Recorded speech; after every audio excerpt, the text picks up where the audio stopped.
फंसने फंसाने का सिस्टम है, तो ये सब दिमाग से निकाल दीजिए। ये सारा अचरा कचरा जितना भी पड़ा है ये सब दिमाग से निकाल दीजिए।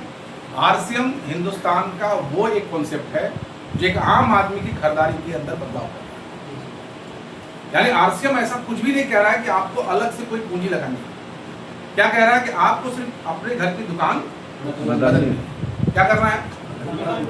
क्या कर रहा है? सिर्फ दुकान बदलना है और कुछ नहीं करना है।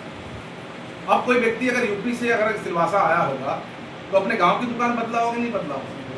या दुकान वाले से बोला कि चलो मैं सिलवासा चल रहा हूँ, तुम भी चलो उठा के ना, मैं सामान कहाँ से करूँगा?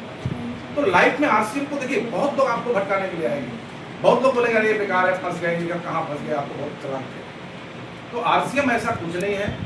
आपको करना क्या है कि वर्षों से 4, 5 साल, 10 साल, 20 साल से जो सामान हम किसी बनिया की दुकान से खरीद रहे थे, अब वहाँ से न खरीद के कहाँ से खरीदना है?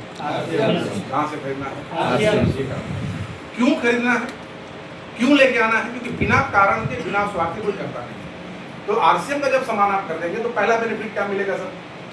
पहला बेनिफिट ये मिलेगा कि आपको स्वास्थ्य लाभ मिलेगा। जो भी प्रोडक्ट मिलेगा वो क्या मिलेगा? 10 से लेकर 25% डिस्काउंट मिलेगा। आपको 30 दिन की मनी बैक गारंटी मिलेगी। और क्या फायदे हैं? 6 महीने लगातार सामान खरीदेंगे तो आपको 7वें महीने सामान फ्री मिलेगा। देश सेवा भी करने का मौका मिलेगा।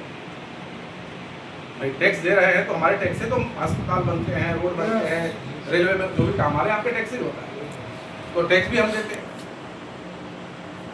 और 100% शुद्धता की गारंटी आपसे, जिसके ऊपर 30 दिन का टैग लगाया हुआ, 30 दिन के बाद प्रोडक्ट को वापस कर सकते हैं।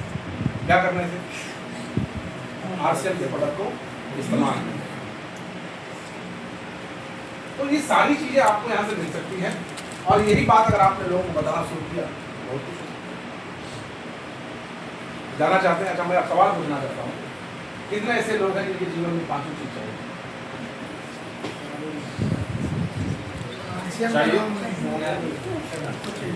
देखिए, ये आरसीएम में मौका दिया। 25 साल से आज आरसीएम चल रहा है।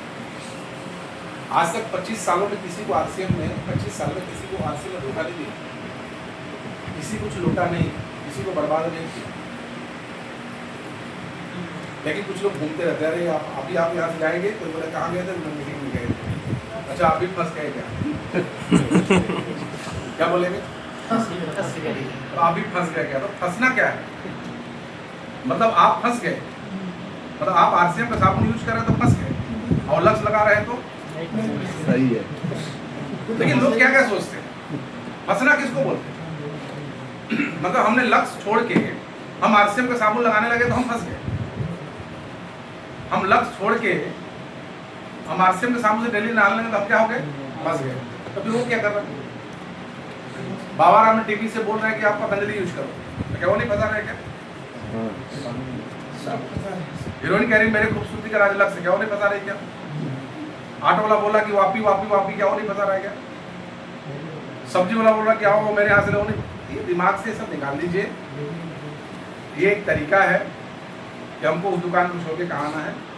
जो ऐसा बोलते हैं ना, आसान तो कोई नहीं है। हम भी नहीं फंसे, आप भी नहीं फंसे। और फंसने की बात है तो ठीक है, फंसने से अगर पैसा आता तो आपके बाप को क्या जाता है?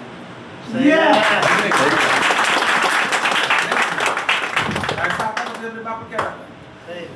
बस अंतर यही है कि आप लक्ष्य तमाम में फंसे हो, हम आरसीएम में फंसे। फंसने को तो आप ही फंसे हो, बचने को तो कोई बचा नहीं है। बचने को तो कोई बचा नहीं है। कोई आरसीएम में फंसा है, कोई हिंदुस्तान लीवर में फंसा है, कोई बाबा रामदेव में। बात समझ आई?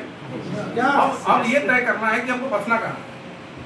उस दुकान में फंसना है जिस दुकान से हम वर्षों तक सामान खरीदे, कुछ नहीं मिला, ना पिताजी को मिला, ना दादाजी को मिला, ना अपने को मिला। कहाँ फंसना चाहिए? बुद्धमानी किसमें?